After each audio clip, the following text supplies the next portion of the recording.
Hello, everybody. Welcome. Let's see. It is February 12th, 2024 at 4:33 p.m. Welcome to the Portland, Maine Board of Education Finance Operations and Personnel Committee.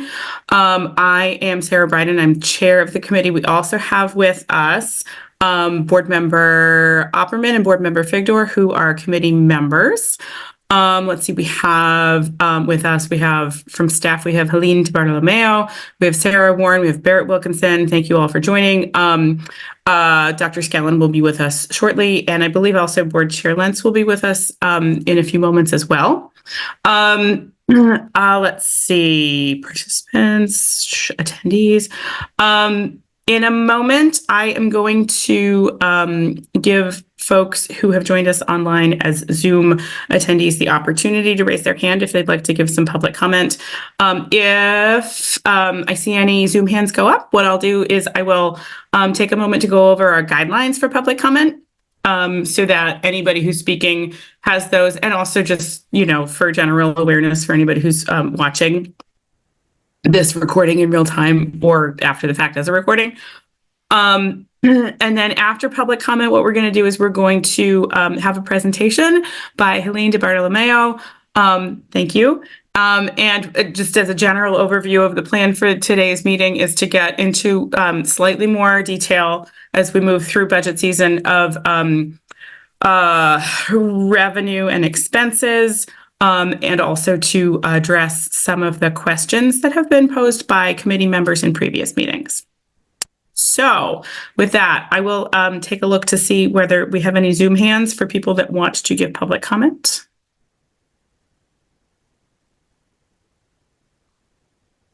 Okay, seeing none, I will close public comment. All right.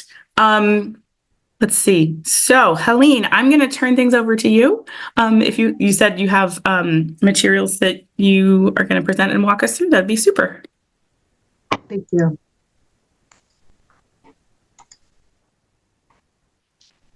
So before we get started, just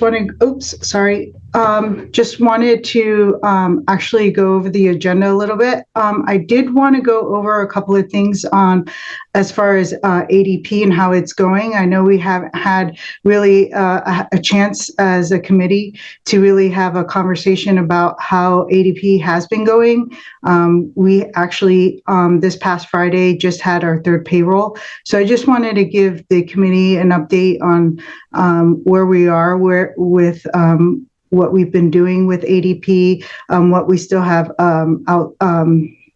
to accomplish, and some of the outstanding items we have with what are the things that are happening within payroll. So there isn't any surprises. Also, I wanted to go over I know back in October, we talked about some outstanding items that we had as far as payroll issues when I first came on board. And I wanted to give the Finance Committee an update about that. And then we will go ahead and jump in on revenues.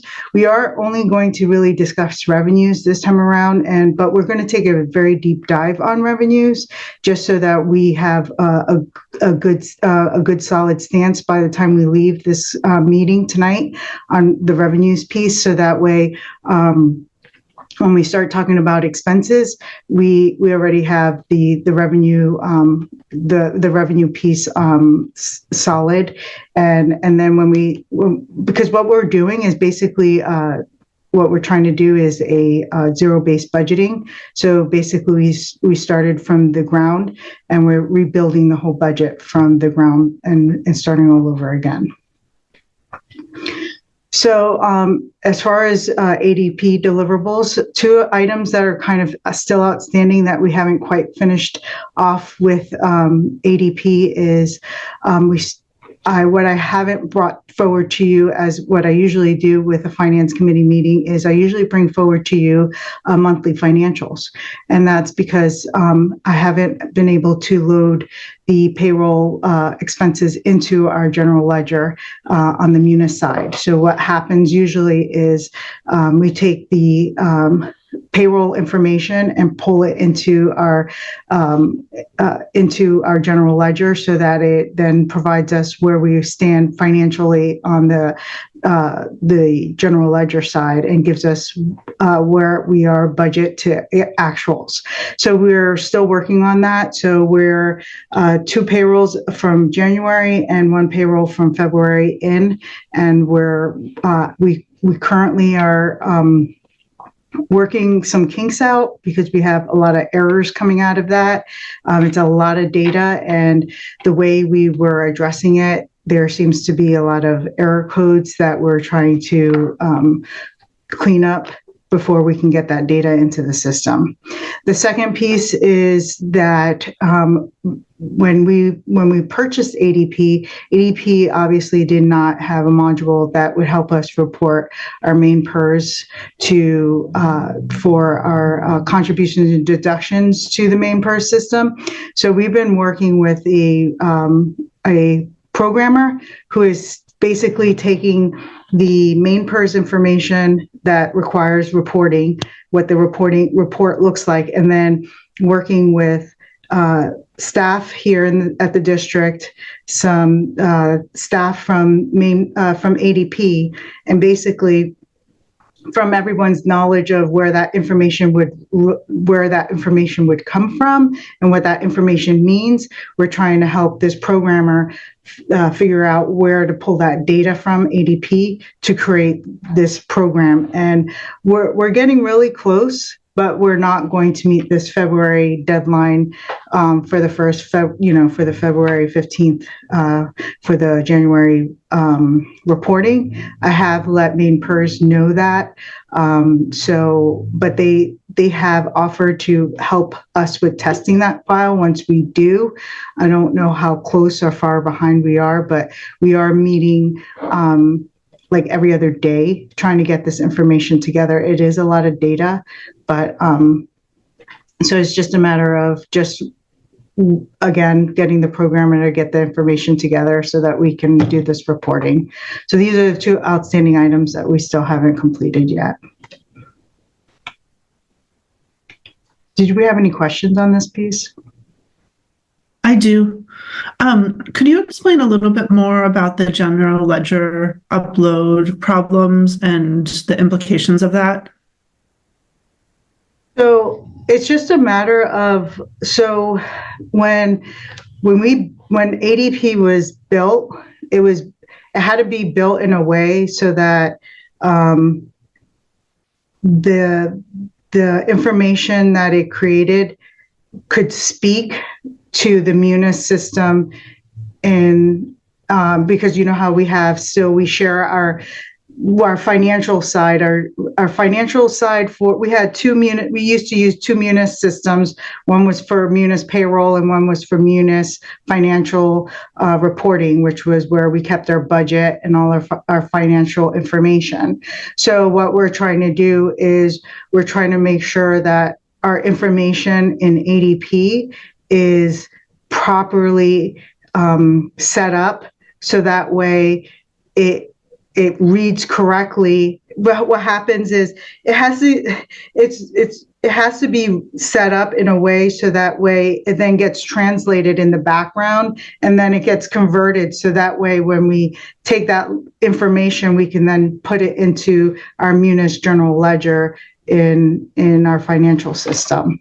It's a lot of conversion on conversion, basically, is what's happening. So and then it's a lot of data on top of that, because obviously, every time we run a payroll, we're paying about 1,600 employees, and every employee has more than one line, because you're not only paying their payroll line, but you're paying all their benefit lines. So every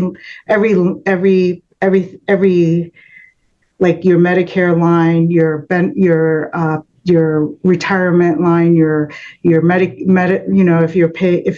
you have a dental line, every type of payment has a line that would correlate to a financial line. So take that, and if an employee has 5 different types of pay, it might be 10, because you have the employee pay and the employer pay. So then you're talking about that much data that has to be converted to fit into the financials.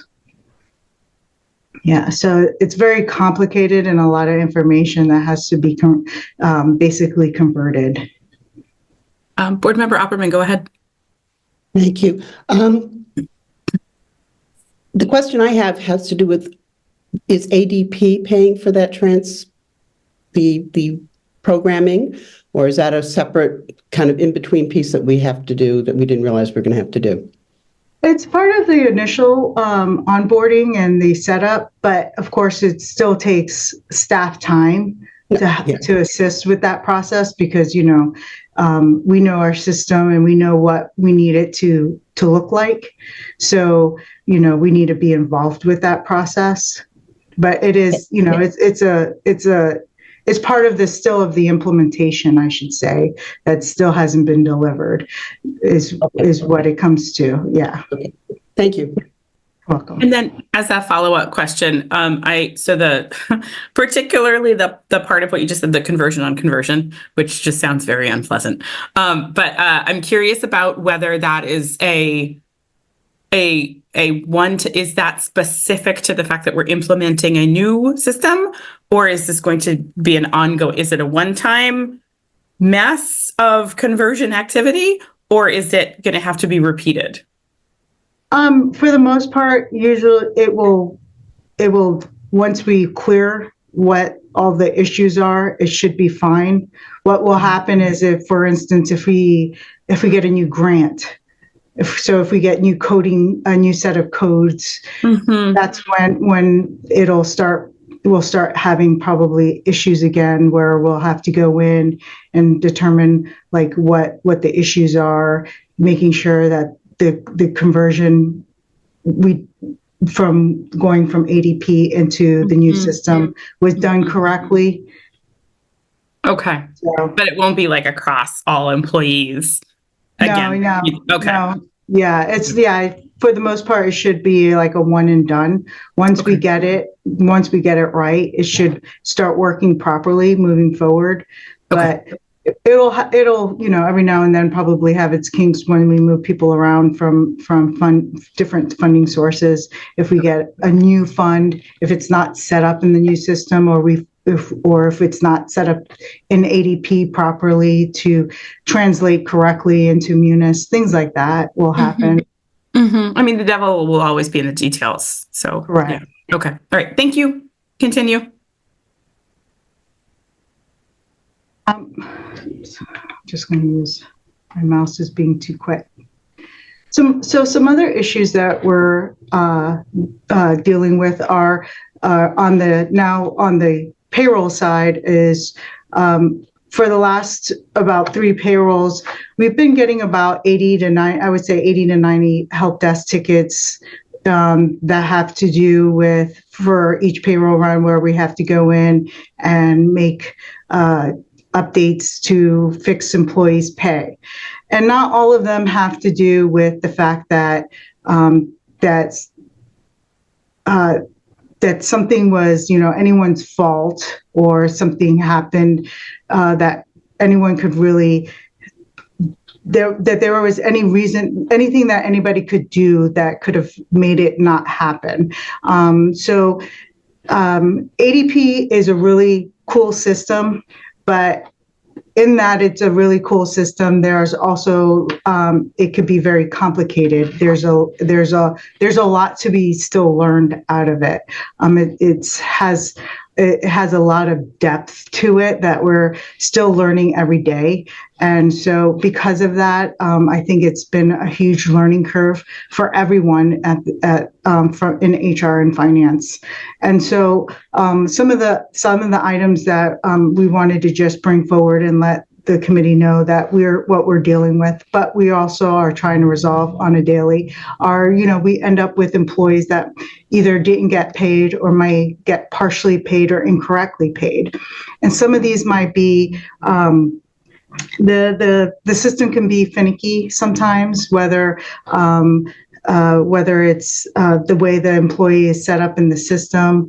If something is off slightly, it might completely change. So you know how we have the front facing part of the system, we have what's ADP now, what you see where all your information is, where you can make your changes to your banking information, where you see how you're paid, where you see all your benefits.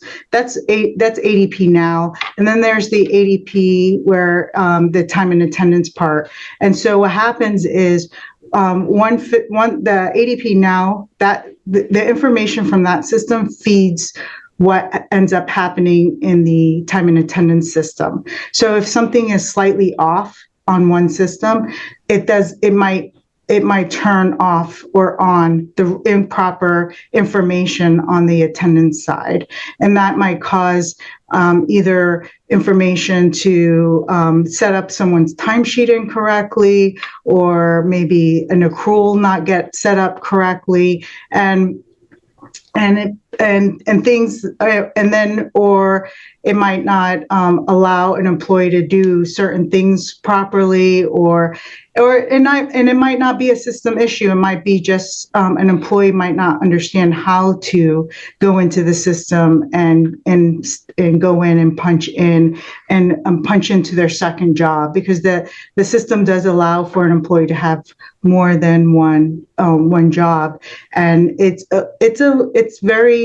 it's a little bit different than most places to punch in and out of a second job.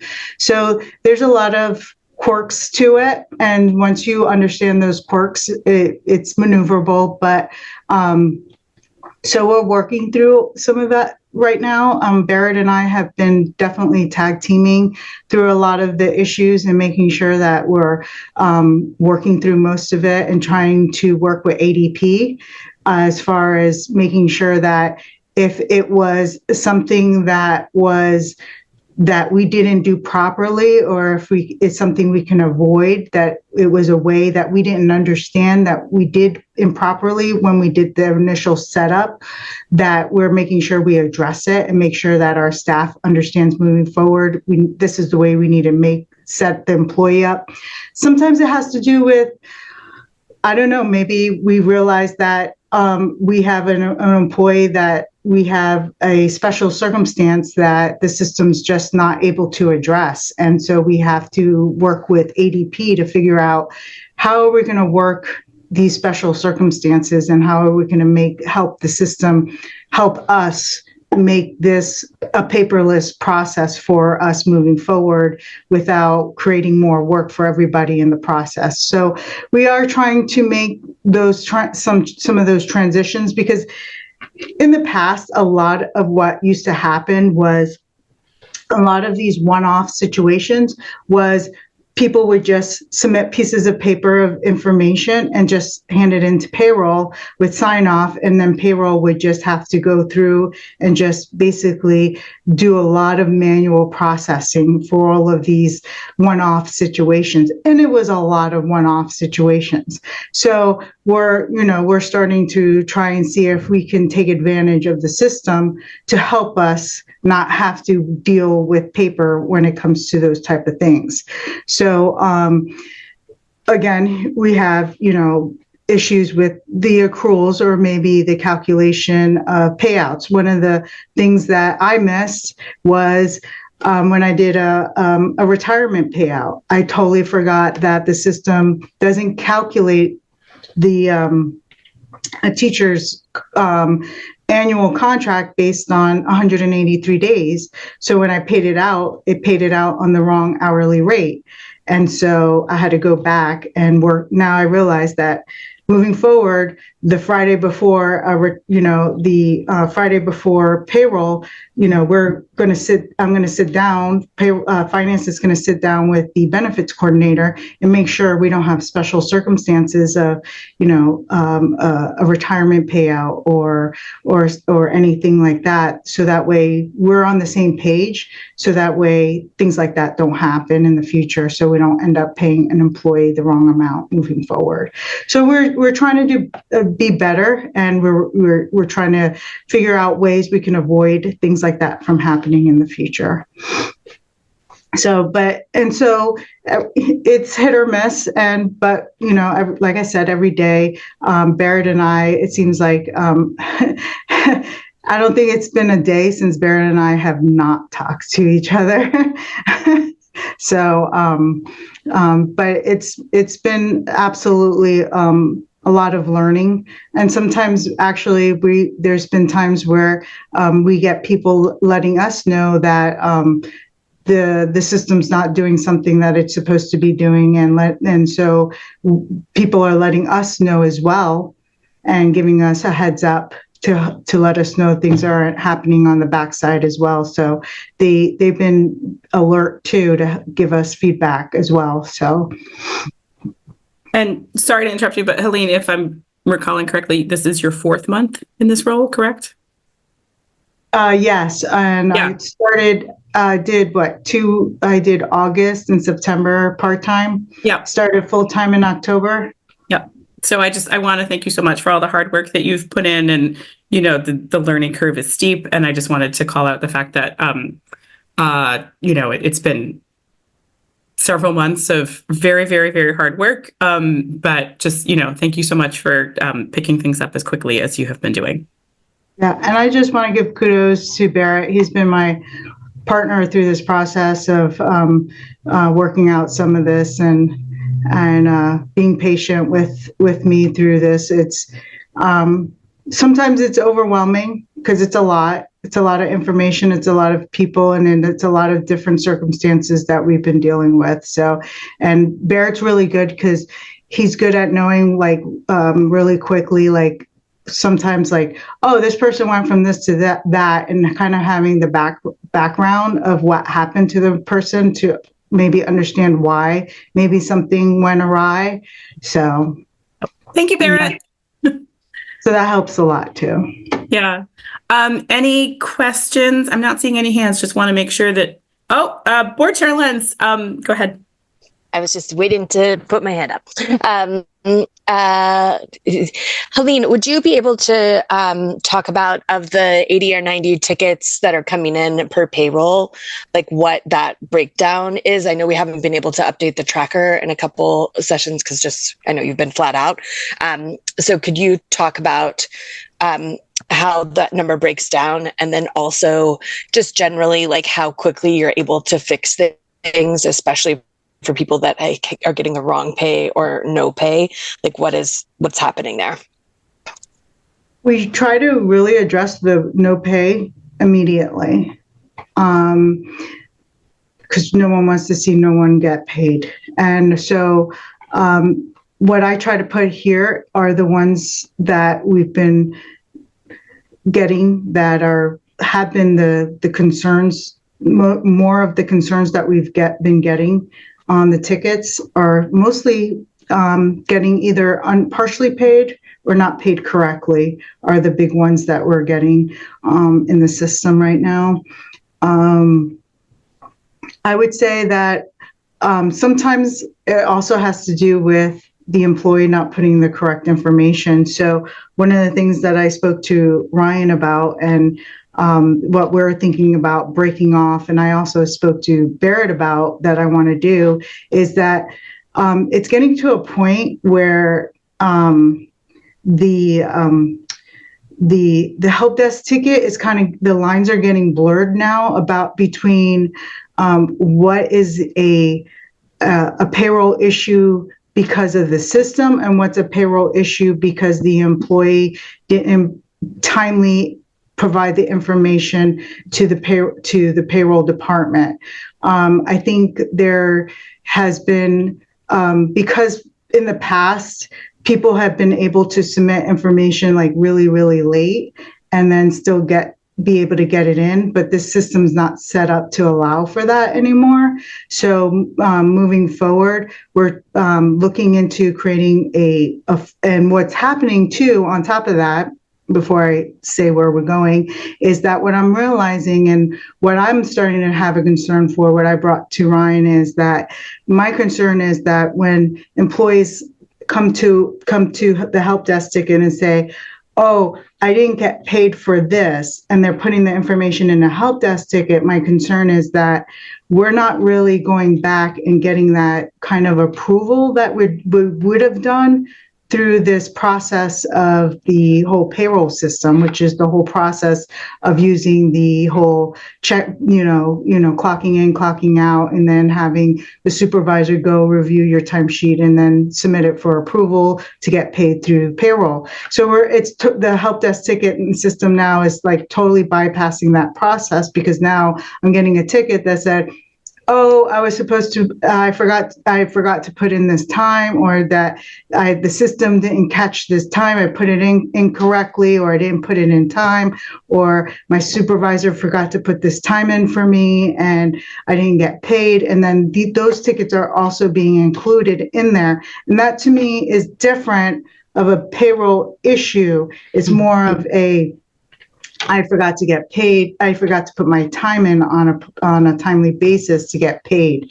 So the whole concern with the payroll ticket was because they were concerns that the system wasn't being, from what I'm understanding, was an MOU because the system wasn't doing things properly in the past. So I'm trying to separate that out to make sure that we're accounting for what is really a concern because of the system and what's a concern because of people not submitting timely information. So that's why another reason why I haven't been able to really continue to provide information on the tickets, because it's getting a little much, because a lot of times I'm getting a lot of tickets that have both in there, and it's really hard to separate it out. So, Helene, I have a follow-up question on that. That makes a lot of sense what you're saying. I'm curious about whether, I know that you and Barrett have both worked really hard on making sure that, everybody, all the staff in the district knows, log into ADP. Here's how you do it. And here's where you submit a help desk ticket if you need to. I'm curious about whether there could be any efforts to ramp up communication. Also, here's what you do if you forgot to do here, that path that you're talking about, I forgot to submit something, or my supervisor, can we reiterate or double down on letting folks know the steps they should follow for those situations so they don't? I'm wondering if they're submitting help desk tickets because they think it's for everything. Yeah, that's what it is, that they're basically feeling like that's the only way to get that back pay. Yeah. Is it's been the catch-all now. Yeah. That's what the learned behavior has become, is that the help desk tickets the way to, and it rightfully so, because it actually allows us to keep track of everything. It's an easier way to track, because honestly, my email is so inundated with so many other things that if you were to try and get paid because you missed something and you sent me an email, I'll never see it because it'll get just swallowed alive, right, Right. So it's probably best for them to do that right now. But I do want to come up with a different tracking mechanism, only because it puts a huge burden on the department right now, especially when I'm a department of me and and one other person doing payroll right now. Sure. To not only try to process payroll the best we can, but then try to also make sure that we're not missing everybody else in the process, and adding all of that missed payroll and getting all of that in as well, and then reimbursements on top of that. And then there's everything else. There's all these other layers of everything else that creates this whole manual.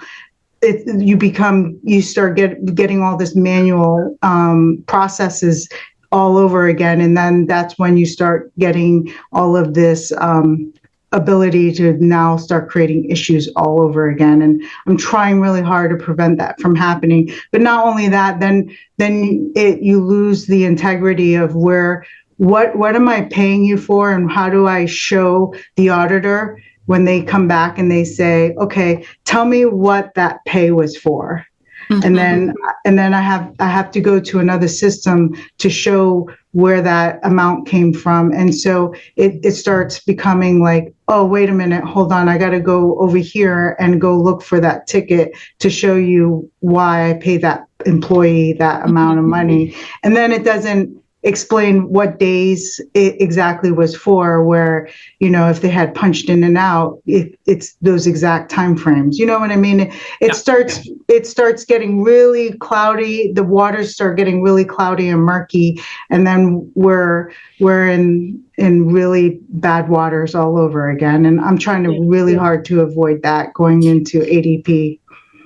Yeah, Board Member I would just- Opperman, I see you. And I just wanted to ask a super quick follow-up question. Helene, is there, does ADP have a mechanism within which a staff person can log in? And is there anything to click on to say, I need to submit a change to I was supposed to do this before, but I need to submit something that's going to modify it? Or is that not something that ADP supports? I think they do. I believe that they had spoke to me about that. I just don't think we're quite there yet. Okay. Only because we're still cleaning up data right now. Yeah. So And cleaning data and behavior modification. Yes. Okay. Yes. Okay. Yeah. Sorry to talk over you. Board Member Opperman, go ahead. Oh, yes, thank you. The behavior modification piece, do we still have ambassadors, or is that role kind of gone away because we're well into it now? No, we still have the ambassadors, and actually, Barrett and I were talking about having finance and our generalists and HR go out and actually walk around, and we have because we do have employees that they don't really like the videos, or they don't like, they want that, one-on-one kind of hand holding, and just, hey, let me just show you how to do that, and I know they have the ambassadors to do that, but I think that if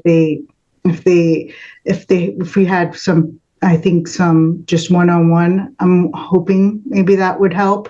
So we're trying to see if maybe that will help at some point, maybe if some face-to-face time with real people that from central office would help. Well, related to that, I wondered if the 80 to 90 help desks were coming from the same people. No, I would say all it's all everywhere. over the place. Yeah. Okay, thank you. I was just going to chime in to say I put in the chat, but you can find it on our website. There's a staff portal that's all for ADP, and we update the FAQ as we've learned things that either, is something that employees couldn't have done before that now they can, or we're just trying to help more people understand something about how to manage their time card, or, all that kind of stuff. But a lot of data, they can manage directly, like, hey, I moved, I'm at a different address. They can go in and do that directly. They don't have to wait for HR or anyone else, really. So, but we have, we've populated some videos and things like that just to try and help people get to their own answers. But I would say that it's been a lot of the lead secretaries, administrative assistants in every school have been just amazing at trying to constantly keep learning and help figure this out and identify issues, along with, our principals and assistant principals. They've all been working really hard, and all the program managers too, just to make sure they get it right. And it's a lot of details and lots of nuance to different types of pay. So, we're still, we're learning as we go, unfortunately. And thank you very much. And just as a follow-up question to that, so if somebody were to send an email and say, I need to update my address, my question is, and I hope that the answer is yes, would the answer be, you can do that yourself, here's the link? When I've gotten it, when I have had that question in the last few weeks, I have said, you should be able to do that directly when you log into ADP, but let me know if that doesn't work. Yeah. Awesome. So, I don't know how many people have been able to navigate that, but it seems like plenty. I mean, you can, Sure. There's a lot that people can do in that, including update their direct deposits and, all that kind of important stuff too. Yeah. Awesome. Thank you. Dr. Warren. Yeah, go ahead.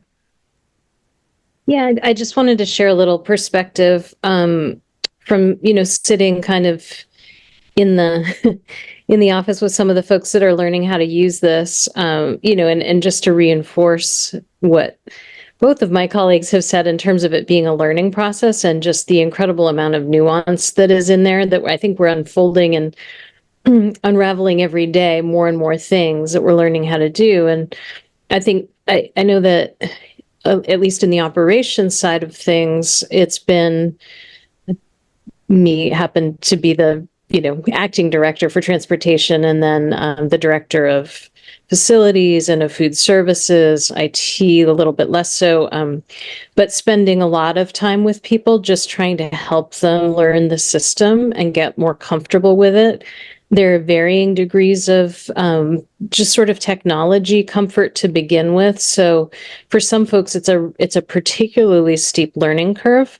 A lot of the folks in operations are on the move pretty often, so they're trying to use their mobile phones, and I think ADP is great. I'm really think it's a great system.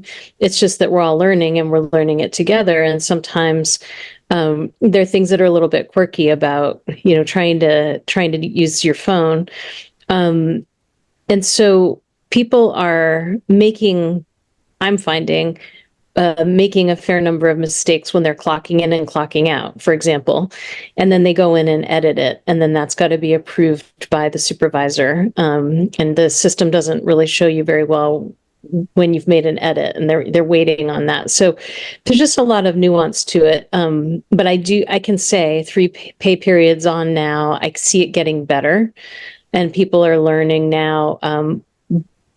Bit by bit, how you go in and you actually request leave, which is different from putting stuff in your time card. And so I just want to say we're getting there. I don't, at least in my experience, the ambassadors were great in the very beginning, but at this stage, it's almost outpaced what they knew. And so we're all just kind of in it together and figuring it out and trying as best we can to get to that place where people, my goal anyway right now is to give folks both the expectation and the support that they are responsible for their time cards, for managing their information in the system, and that by the time we get to the end of the pay period, they have cleaned stuff up and then gone in and reviewed and approved it so that they know what it is they're submitting. And that hopefully leads to less time for those of us that are reviewing time cards, and hopefully a lot less challenge for Helene and Barrett and teams when they have to go through and look at stuff too. And I have to shout out folks, because this team, finance and HR have been working incredibly hard at the central level. I also think it's worth recognizing the team members just on the ground level who are really not comfortable with this kind of thing, but are still being troopers about it and working really hard to learn it and do it right. So kudos to all of the team members across the entire district.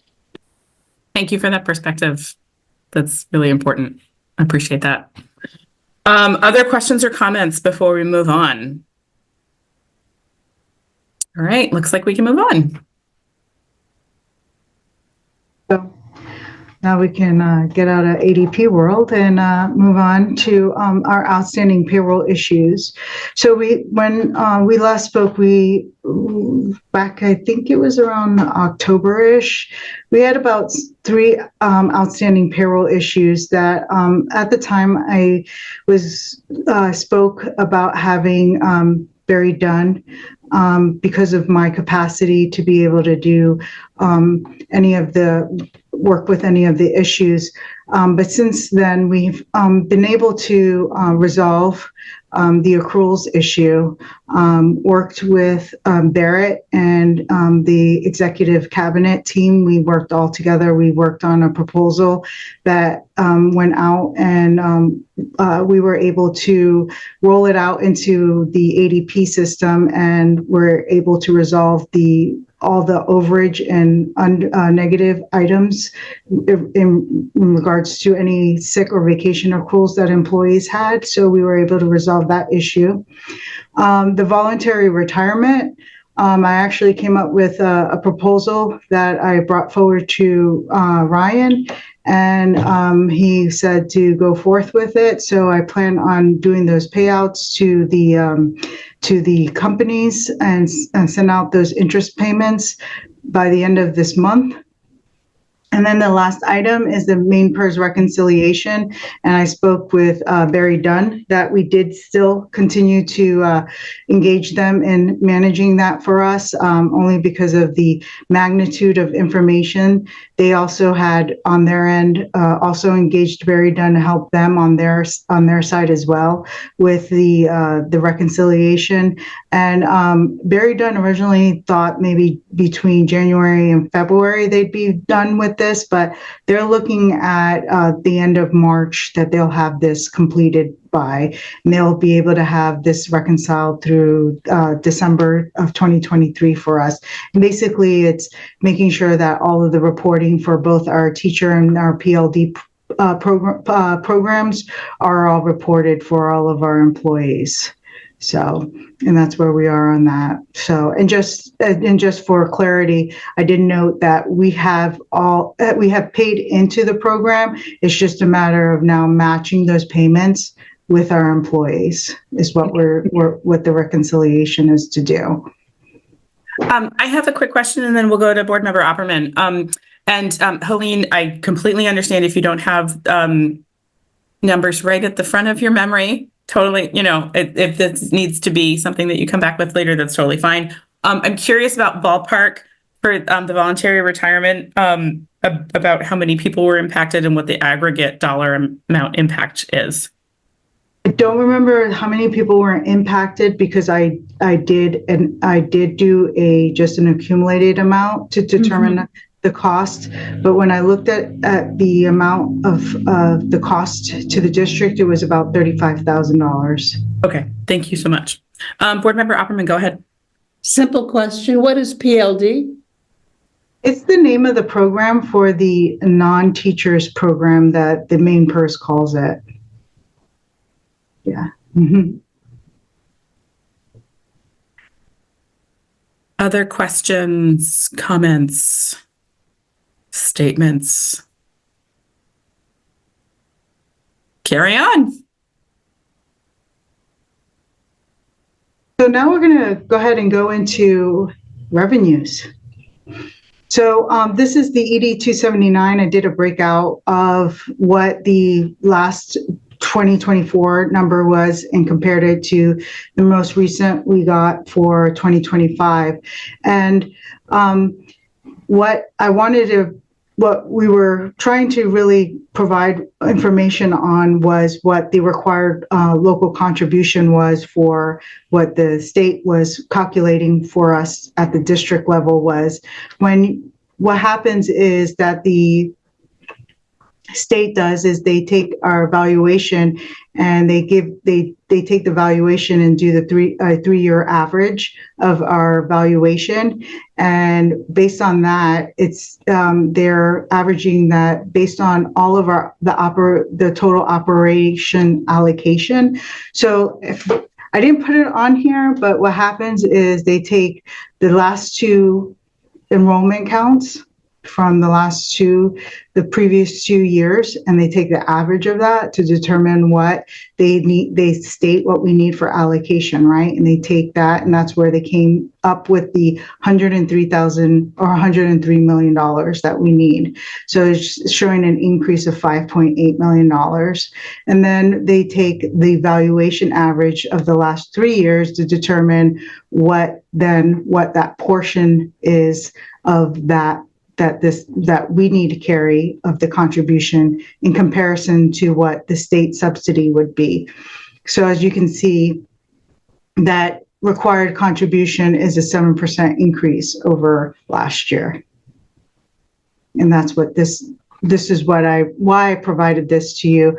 I wasn't trying to provide any detail of any information. Obviously, some of these numbers are possibly going to change moving forward. This is just their preliminary numbers right now. But right now, as it looks, they're showing us that our local contribution needs to go up 7%, and the state subsidy is only going up 0.3%. And can you share, I don't know to what degree this would be, it might be sort of up in the air, but timing on when the state will finalize these numbers? I would assume in the next month or month or two, knowing that budgets are, starting to get buttoned down between March and April, and that they go to referendum in June. So I would have the assumption that it would be pretty soon that they start getting to the final numbers. Yeah. And I suppose the most important part right now is that it's not finalized yet. So, yeah. So Okay. Hopefully it'll get better. Yeah. Okay. Thank you. Can I jump in here real quick? Just on that piece around the finalization. One of the things that was a learning for me as a new Portlander and somebody doing budgets in Maine is actually that the state updates this throughout the year. And so while you think of it as getting to a final number that is rock solid for budget purposes, it actually changes throughout the year and gets adjusted. And so I think we are at a spot where, for the most part, we're able to use this for our initial budgeting. The one outstanding question that we're still waiting to just see is around the multilingual hardship piece. And the indications are that that is going to be good news. But that's the one piece that is substantial money that I think we're waiting on. Okay. Thank you so much.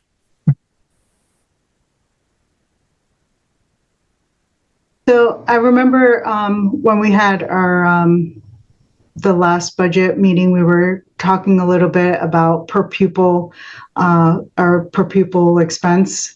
And so I went looking and digging on the state website and was looking to see if I could find anything out there that I can do for comparables. And since we just had everybody, all the school districts for Maine just recently had to submit all of their expenses for 2023, I figured it is the most accurate information that we had out there. So what you have here is what per pupil spending on the 11 categories that DOE makes, that are the 11 required categories. And I put us, you could see where we are listed right in kind of the middle there.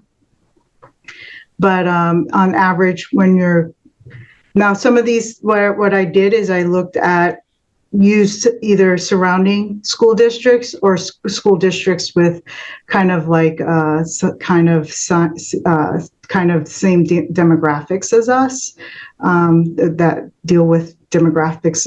Obviously, no one's as large as us. The only one close to us is Lewiston, possibly close to us. But as you can see, their per pupil spending is much lower than us.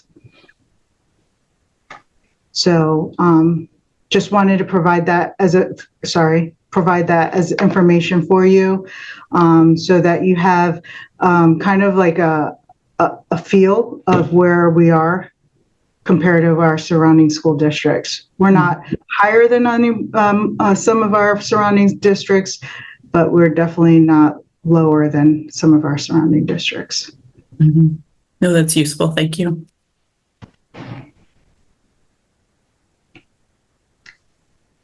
And then there was also a question in regards to what happens to our investments, where our fund balance when we're not using it. And so our fund balance is, or I should say our cash is actually managed by the city.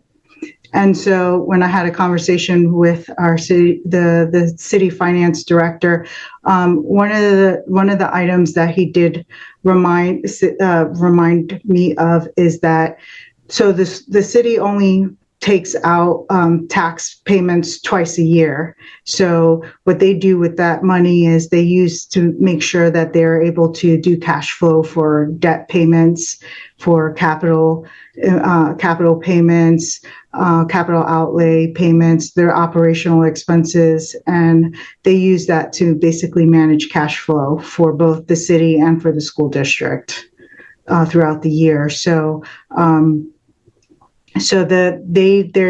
he said that overall, if there was any interest, there would also be an offset of some expenses because there's also a cost to using some of the money during the time when there's not enough funds available. So I just wanted to bring that forward because I believe there was a question about what happens to our fund balance when we're not using it. So, yeah, and I think board member Victor had asked that in the last board meeting, and I had asked it at, I think in a committee meeting recently-ish.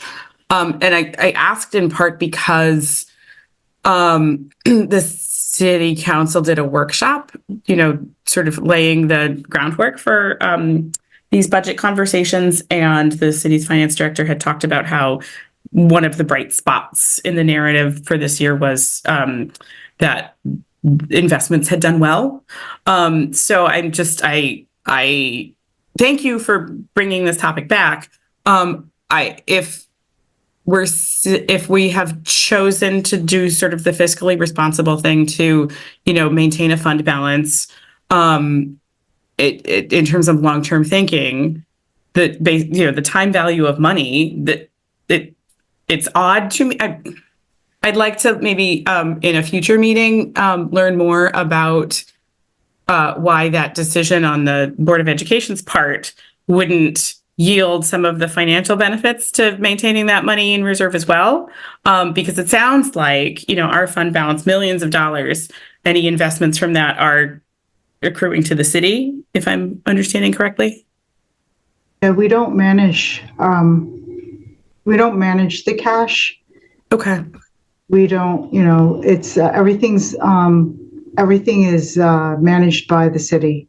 Okay. Board member Victor, go ahead. Yeah, I mean, if they're making a lot of dividends on our, on what is our fund balance, then they should proportionally pay those dividends to us. So I think this is not something that we can just, I realize that we haven't been focused on this situation. It's never been on my radar screen before, but now that we understand, we should ensure that we're getting the money that the city is making on our money. Yep. I mean, it's like a windfall for the city and unfair for us. Yeah. And frankly, we desperately need that, every cent we can get. Yeah. Board Chair Lentz, go ahead. Yeah, just echoing the what folks have said, and just curious, do we have an agreement, like a written agreement about what this looks like? Or, if they're going to manage our funds, then obviously a management fee is in order. But I just wonder, is there any contract or anything around this that we could look at? So can I jump in here real quick, Helene? There is not a contract around this. We are actively engaged with the city to put together an MOU, actually starting on the facilities and operations side. And obviously it would make sense to get to this and to some other areas that will really codify what is the relationship, both from an expectations end, but also from a financial end. For example, and we've started these conversations partially through budget and partially through just good operations.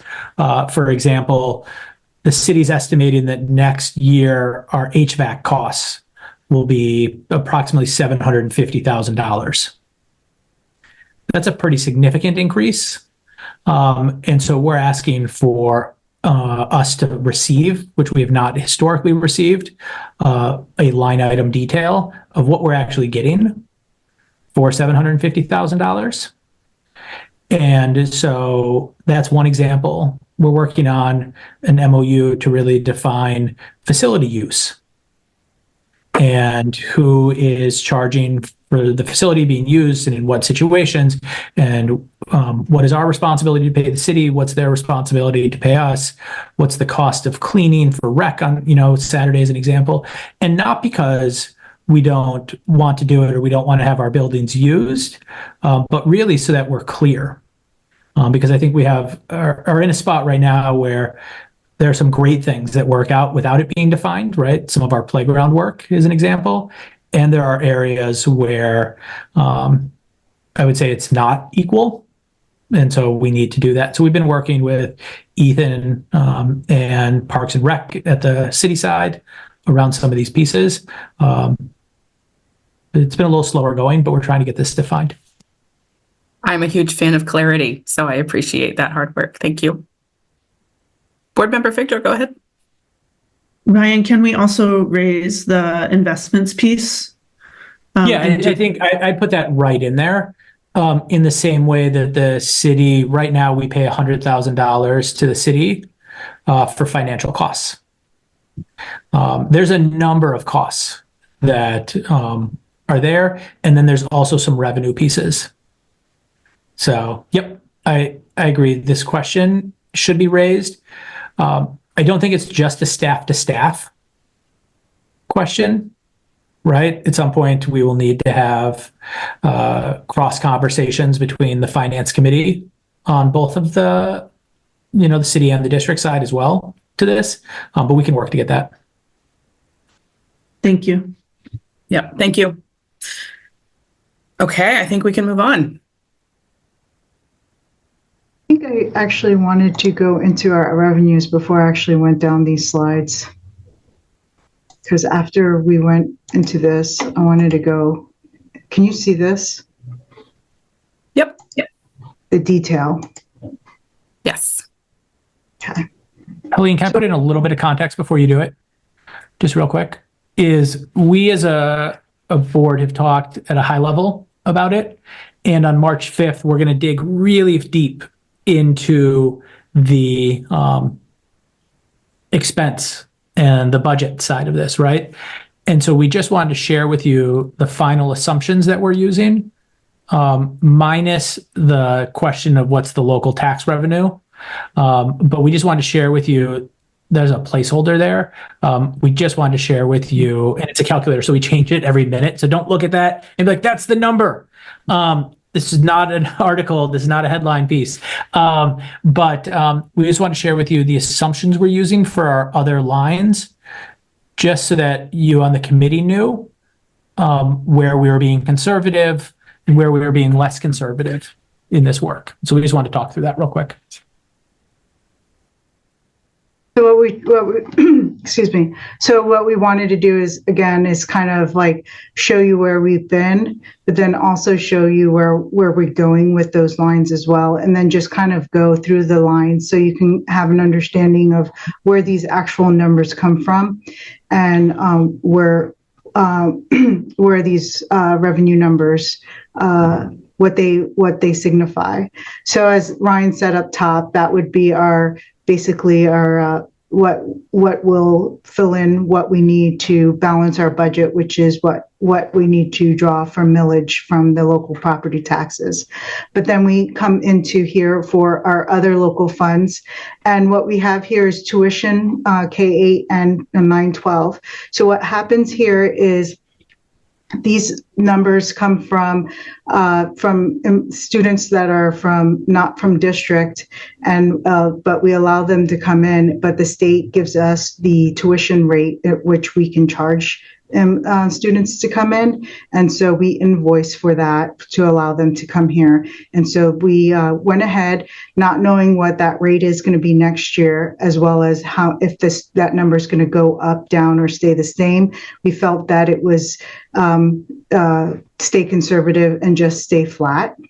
Because if the number goes up, then obviously then we get more revenue, and then the offset would also be possibly an additional teacher, which then would absorb the additional revenue that we would receive from it. So it would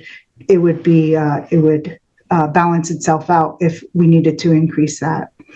The next line item is about $50,000. So we do some additional transportation, does some additional transportation for private purpose. So that's what that's for.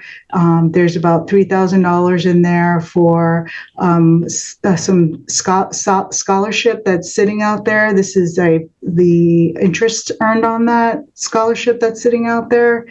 Not anything very big, so it's been flat, so we left it alone. The next one is the use of facilities. This number obviously can go up or down. We felt it was important to leave it where it is because, again, if the use of facilities goes up, there is going to be a cost for that. If the revenues go up, there's going to be an equal cost of expenses that go up with it. So we just left it where it is. Miscellaneous revenue, just very small amount, nothing big there. It seems that there's every now and then we get a couple of small items that come in, and so we left that $10,000 flat there as well. And then it seems like we just leave $500 as a line item open for just sales and refunds. Nothing very big there. The next item down below, that's all your local funding that we receive. Next is local grant that we receive is that we know we're going to receive is $50,000. And then the bar grant, we weren't expecting anything to come in, so we zeroed that out for right now. So that totals for our local funding. So then next we have our state revenues. These numbers come from that ED 279 that we saw earlier. So this breaks out what we're getting in the state subsidy. But then it also, as you saw on that other slide that we had, is the portion that goes to the CTE program and to the member allocation, as well as the Ryan. We didn't show anything, but Ryan was assured that we were going to get some portion of hardship, multilingual hardship. So we did go a little conservative, and since there is people attached to it, we did go 50% on that. And then this is the portion of the state reimbursing for debt. And then the state agency client, these are for the children that the state has us take care of, that DHHS pays us for to manage and make sure that they're educated. And that's their reimbursement to us on those. And then the national board, we need to zero that out, but every year the state will let us know if we have any teachers who received a scholarship. And so normally we'll get that amount. We originally had a smaller amount. I think we zeroed it out, but it somehow came through anyways, because we have it formula driven, so it came through anyways. But we planned on zeroing it out until we heard otherwise from the state. So next we have some state grants. Again, Perkins, which is a grant we do expect to receive from the state. Perkins is part of the CTE program, and so we planned on bringing in about 50% of what we received last year. Now, the rest of these items. So usually up until now, this and then a little bit of food service down below is what you're normally used to seeing, and adult ed. What you're going to see now is some of the items that you normally wouldn't be part of what you would normally approve of, but we put together the federal, what we expect the federal grants to look like as well, because most of these are entitlement grants and we expect them from year to year. So here we have, excuse me, we have federal impact aid of $45,000, and then down below we have some title funds and these we stayed flat because we know as far as title funds, you have to title and IDEA for the most part, you have to meet what's called maintenance of effort. So at a minimum, we would expect that we're not going to go below the previous year. So that our expectation was that we would at least see the same amount that we received this year. So those numbers could be higher. It's just as a matter of being sort of cautious. You Yes. kept them flat. Okay, super. Also, just while we've paused, board member Figdor, go ahead, ask your question. Thanks so much. I just had one question. Sorry to interrupt you, Helene. But I'm wondering about the Maine care reimbursement. I know in past years we've really relied on that. So I'm wondering why we're zeroing that out. Why we're zeroing it out is because if you look up here, over here, for this year, actually what happened is the state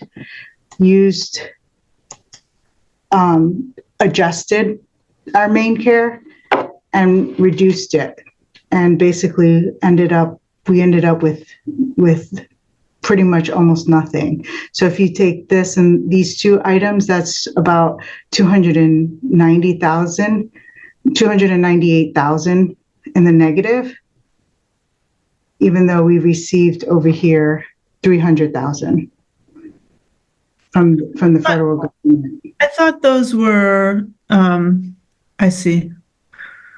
I thought the Maine care reimbursements were like, we'd have to, it took like quite a lot of work on our part throughout the year to actually get the money back, but it was a significant source of funding. Like when we started the Breathe program, a lot of the funding for the program was through reimbursements that we processed throughout the year from Maine care.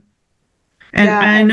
I know it was like a huge administrative lift, and maybe we've decided that and I think we were getting less than we anticipated. But it was like, if I remember back to the beginning, to starting the Breathe program, it was like a major source of revenue for that program. During the year, the state actually adjusted our Maine care and reduced $298,000 of it.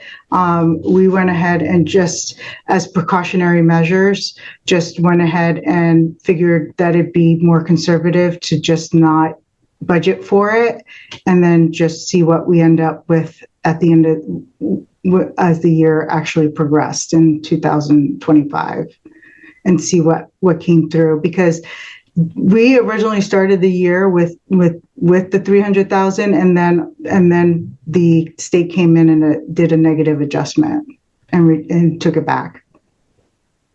And I think that number used to be a lot higher than 300,000. I wonder if maybe we could talk to the Breathe leadership to understand more of the history, because this seems just, and again, I don't have all the numbers in my head, but it seems like a big aberration from previous budgets. And perhaps I'm wrong. It's just what I'm remembering. Emily, I think you're right. I don't know the exact timing. It'd be interesting to go back a couple of years to see the timing on when we have billed, right, for the Breathe program. I actually got an email because I was going back and forth with our SPED department about this exact issue today.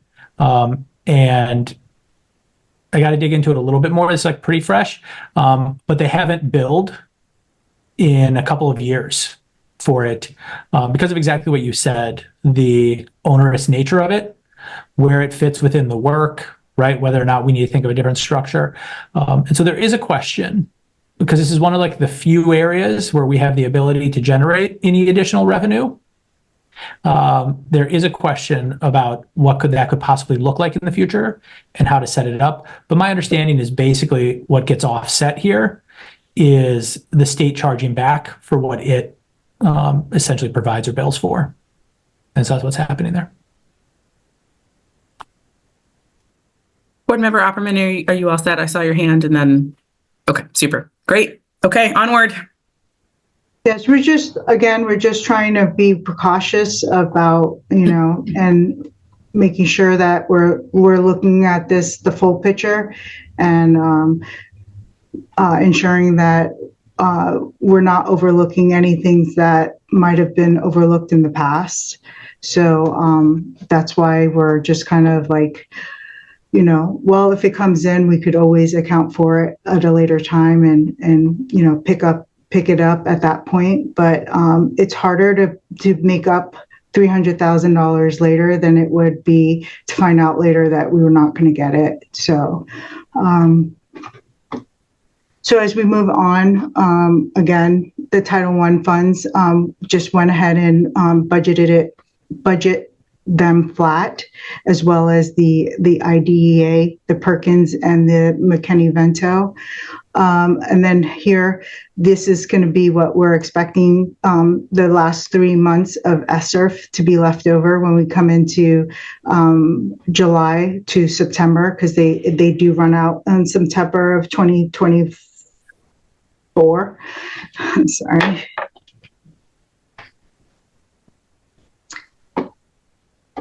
And then again, seeing the homeless and bringing that in flat as well. So that's what brings us on the federal grants. Sorry, trying to. And then again here, using the use of the fund balance. And that's a preliminary placeholder for its Correct. Okay, super. Thank you. Yep. And obviously, the budget, it would require board approval to make a decision on how that would be used. Yep. And then we would move into the adult ed. So now adult ed fits within its own budget with its expenses. But this is their revenue side, their revenue stream. They have local funds as well as there's federal pieces to their funds. They have a portion of that comes from local taxes, and then they get their local grants. Oops, I'm sorry. They get local grants, and then they get tuition, and then they have federal grants.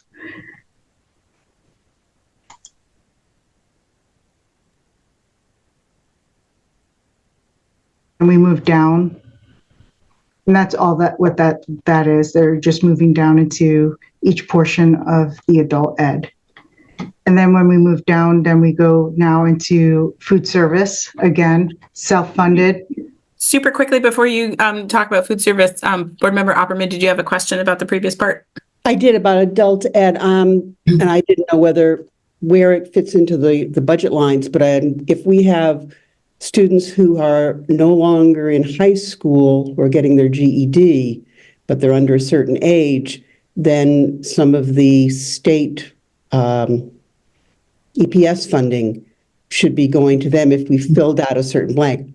I only know this because a year ago, when I went up to Augusta to talk to the people to see why we were in such poor shape, and one of the things the woman in charge of the program said, of determining the money breakdown, said, you didn't file this number, this line, and I presume that it got filed this year, but I didn't know where it fits in. Just want to make sure it got filed, because they actually went back and were kind enough to let us put in a delayed funding on that. But so I just didn't know if that was under the K-12 piece or whether that shows up under the adult ed line item. And that was my question. Where does it show? Well, what we're showing you wouldn't be what we report to the DOE. We're showing you like a big picture of every detailed line. So the DOE has a separate reporting function. So, but we'll definitely make sure that gets reported. Okay, thanks. And then down here, then we move into food service. Again, food service, it's within, has its own funding, excuse me. Food service is its own fund, and it's self-funded, and it actually food service is in a situation right now where their fund balance has to be drawn down on. So they're not allowed to have more than 3 months of reserves. So they do have a plan that did get approved to be able to draw down on that fund balance. So this is what their revenues look like. A lot of their funding comes from federal sources. So the federal government does does have close eyes on them as well. And so that covers all of your revenues and your revenue sources from where we get our funding sources, all of our funding sources. So, and just to, I love the detail. Thank you so much. This is setting us up really well for our continued conversations. I am mindful that we have 12 minutes left in our meeting. Board Member Opperman, do you have a quick question? I just wanted to say thank you. I mean, this is the kind of information we need to understand all of what's going on in the district. And it's the first time I've ever seen it done this well. So thank you, Lee. You're welcome. So what we did is we went through, sorry, my mouse is like funky.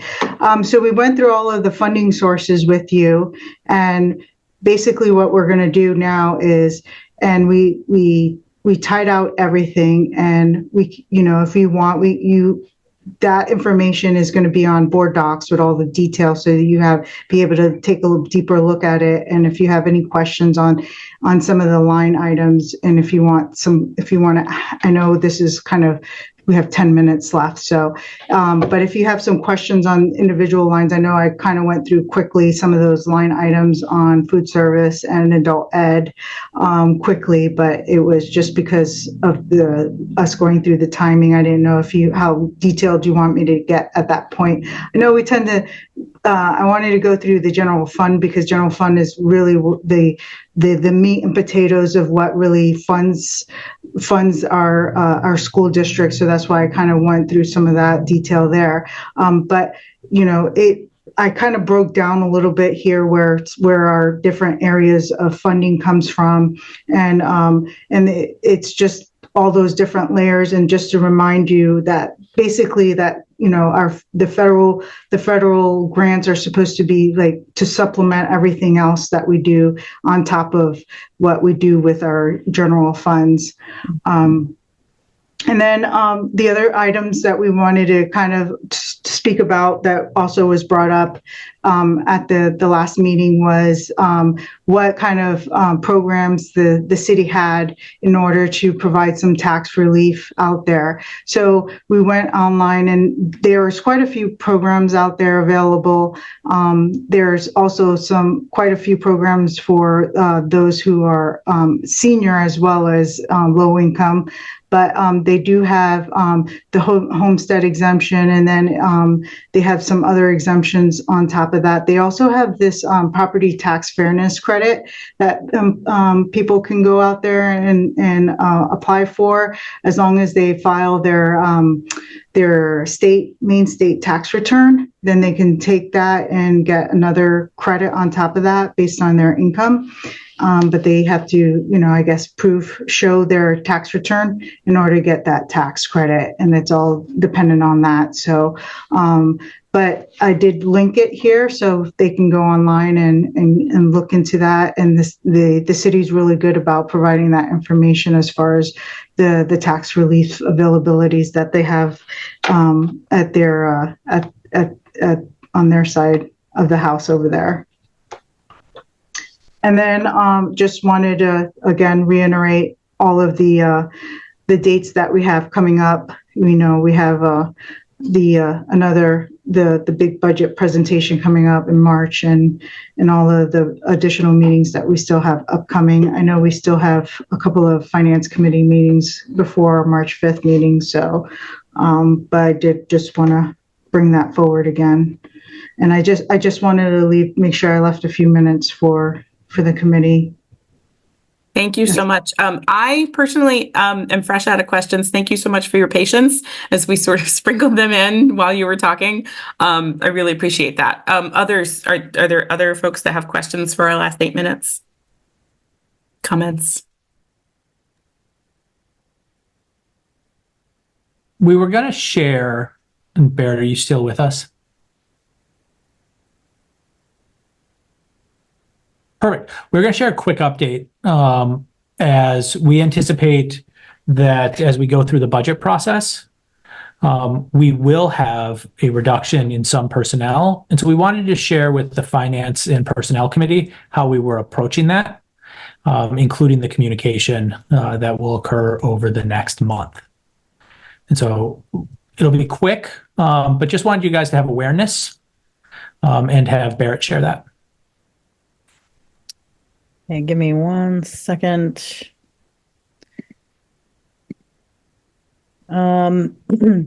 So just for perspective on this, sorry, trying to get to my screen and the right desktop. So we're obviously not at the point of having it all clear exactly what the final picture will look like, as all of you on the board well know. But as we work towards that this week, we're rolling out a number of things just to start to build communication around it, because it's a really, it's a really hard thing. And even though we don't have full perspective, if we wait, then that creates its own complexities. So, based on contracts that we have to notify all collective bargaining agreements of any potential reduction in force. Even though the timelines for those are different, our goal is to be doing that as soon as is possible. And then, for people who do not fall under a bargaining agreement, we have 120 days. So that means by the end of the month, we would need to notify of a potential to anyone who's impacted by that. And so, I would say that we're trying to figure out how to best communicate about this. We're doing some town halls this week. And that is going to elevate the anxiety for everyone, because this is like actually the worst thing to have to do. So it's a real difficult moment. We'll try to do our best to communicate honestly and as transparently as possible as that moves forward, so that at least people have the information. And that's going to negatively impact the culture. It's going to negatively impact, kind of internal and external perception, particularly if you're like, well, I got a notice that my position is being cut, but now it's being pulled back and maybe it's not being cut. There's no way that it's great, right? It's just really challenging. So as I said, this week, we're running a number of staff town hall meetings, trying to grab folks through our Wednesday, a very small window we have of overlapping professional development on Wednesday early release days amongst our many schools. We'll be notifying the collective bargaining units, more explicitly, which is required by contract. And then, as I said, towards the end of the month, leading into more clarity around individual position impacts. A lot happens in the next little bit. We learn more about people who are planning to retire. You all get clarity on numbers on your end. There's a lot that goes into it. So it's a fair amount of back and forth, but that is just the brief summary of what we're working on. Can I ask a follow-up question, Barrett? Of course. Super. So, so my question is, what you highlight makes so much sense in terms of the difficulty, or that's just such an unpleasant message to have to give to somebody. You might not have a job next year. It's icky, right? To use the technical term. So, I'm curious about what extent the messaging can or will, or is it even possible to include also a time frame for, we will know for sure by X date, or we will know for sure either way by this so it's not just like, hey, you're in limbo for the foreseeable future. I'm wondering if there's an ability to ground the communication in that, or if am I being overly hopeful? No, it's a really good question, and it's a tricky one to be vague about, right? I think we're Yeah. going to have to, I mean, the notice is going to be, Barrett, we're so sorry. We don't, we can't fund your position next year. The broader message will be like, and if that changes, like, but, ultimately the messaging is, no, your position is projected to be cut as of this moment. I think that it's going to be hard. I don't want us, you don't want to be too wishy-washy. You need people to understand, like, and there's things that could change and all that, but people need to be able to make choices. It's not fair to individuals to kind of like, I don't know. So that's my thinking on it. I mean, I think where we have clarity about, like, if something is close, I think we might be able to communicate that with someone, like, but I don't know, even that feels tricky. Sure. I mean, my thinking is, absolutely people need the information that they need to make good decisions for themselves. And also, if some of these educators and staff members are just amazing, and we lose them to another district, even though we could have funded their, it's all very complicated. Board Member Figdor, go ahead. Yeah, on this, I appreciate your walking us through the plan. I guess without having the board having any transparency really on where those cuts may be, I'm really uncomfortable with our notifying staff before there's more board conversation and buy-in. So we've talked about, at a high level, some central office changes. But we really haven't talked about much in a concrete way. And so it does feel like we're getting out ahead of ourselves without having more of a board role before these notices go out. And I saw the March 11th date, but that's, still just days after the superintendent's budget is presented to the board. Yeah, I agree. I think we're open to ideas on the timing. The notification to our represented members, right? So our PEA, PAA staff, that date, we can move back. The notification to the unions just to the fact that there's a potential of a reduction in force, it doesn't include numbers or specifics. It's just to start the conversations. It feels like it's timely to do that. Our non-represented staff, which is primarily at the central office, but not all. The administrative bulletin that Portland Public Schools has provides them with 120 days or payment in lieu of. Which means that we either provide a broad net of the possibility, or we would need to financially provide for any days short of 120 days that notice that they get. So there's always the ability to provide notice of the fact that it is a possibility. And then once the board engages further around potential reductions and what positions, to then pull it back. The only issue is that, at least in this case, our administrative bulletin is very, very broad in terms of the notice it gives. And so that's where, that's the one that particularly feels like the hard one, and where we are trying to find the right balance of notifying people, telling them of the possibility, and then go from there. So we're 2 past. I don't want to go more than 5 past because I know it's the dinner hour for people and people have had a really long day. But Board Member Opperman, go ahead. I just had a different kind of concern. I am very concerned about every individual who works here. The other piece is the perception in the community at large that by doing this, we are decreasing the quality of the education. And I guess what I find very important, I'm not saying that we can't reduce the force without maintaining an excellent education for students or providing one, however we do it. I think that just has to be really, really clear as a almost a coincidence even before we start talking to individual people, so that we aren't losing people to other districts or to other private schools and that sort of thing. To maintain the diversity of our student population is really important.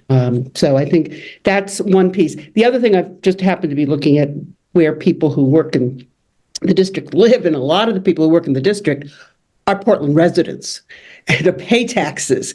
So I think that's something to keep in the back of the mind as we go forward. And those are the only things I just wanted to say. Mm-hmm. Thank you, Barrett, for updating us on that very complex matter. Ryan, am I correct am I understanding correctly that you intended that as sort of a letting you know, and there will continue to be conversations about this? Yeah, I mean, we have, as Barrett shared, we have the town halls going on this week again, because we need to talk to our team about what's going on and the challenges we face, right? To be transparent and engage them. And we've been engaging their leaders and folks at the central office. And so we want to make sure that all of our, particularly school-facing, but also operations team members are aware, and doing that in a transparent and honest way. And so I think the question, so it was an update, and also if there's feedback on the timing, very interested in hearing it, and just trying to figure out how to navigate what are our contractual requirements with the fact that we don't actually have an approved budget, perhaps as late as after June 11th. And so finding that balance is the hard spot. Board Member Fictor, I see you. My quick thoughts first are, I mean, I don't think that I was at an event at my kid's school this week, and it's people are talking about this. It's not like anybody would be super surprised, but I do think that, some communication to sort of dispel rumors and get accurate information out so that everybody's working from the same playbook would be a really good idea. Board Member Fictor, go ahead. Yeah, I guess I see the school board's process as being very instructive. So yes, it is true that it can extend into June, but the reality is that once the budget goes through the finance committee, and certainly once it goes to the full board, we have a pretty good sense on where our budget is going to land. It's a really high bar for the city to have to force us to cut our budget.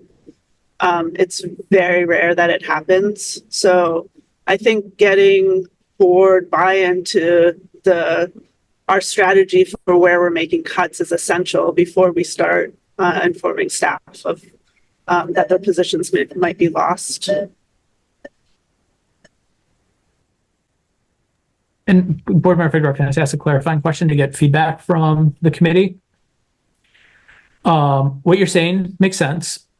Is your suggestion that we wait on any notification, including central office non-rep, until after the March 5th or whenever that next, committee meeting is, conversation, or, right, in which case there's a financial piece. It's not significant, right? We would basically be notifying folks whenever we got to a spot where we were ready. Is that your suggestion?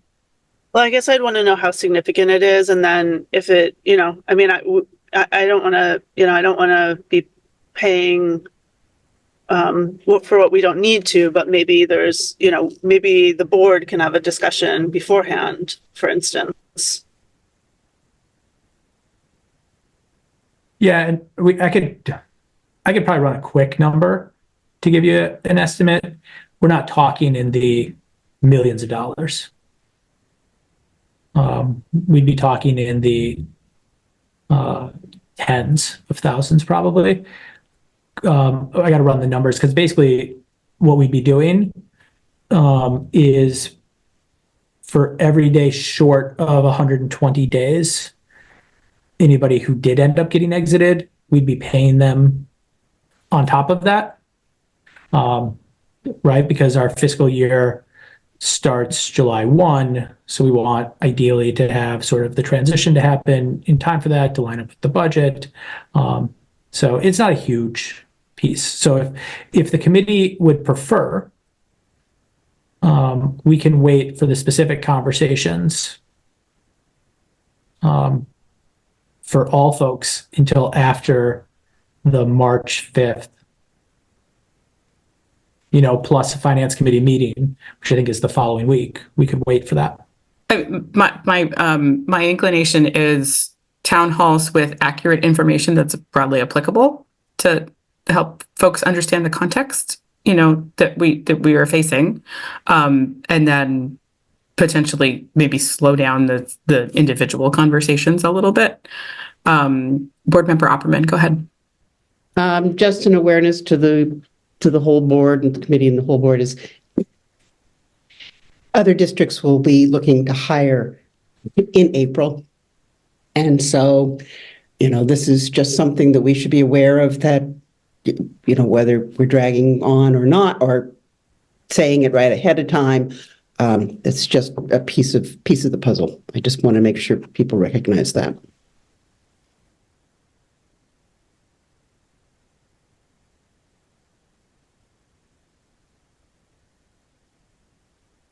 Ryan, do you have what you need from this conversation? I mean, I'm trying to read the Hollywood squares here.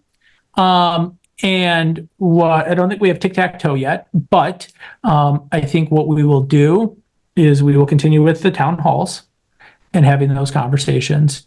And we will wait on the specific conversations and notification until at some point in March, when we get a little bit more granular and a little more clear from the board on its direction within this.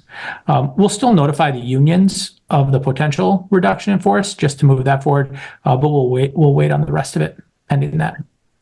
Okay. I'm seeing some head nods. So, okay. Apologies for, okay. So apologies for going 10 minutes past, folks. I know it's a tough time of day, long day for everybody. I really appreciate everybody's hard work and focus and dedication. And we will, I'll look for a motion to adjourn. Thank you, Board Member Opperman, and a second. Seconded. Super. Thank you so much. And we're going to show of hands. Okay. Yep. We are adjourned. Have a good night, everybody. Bye-bye.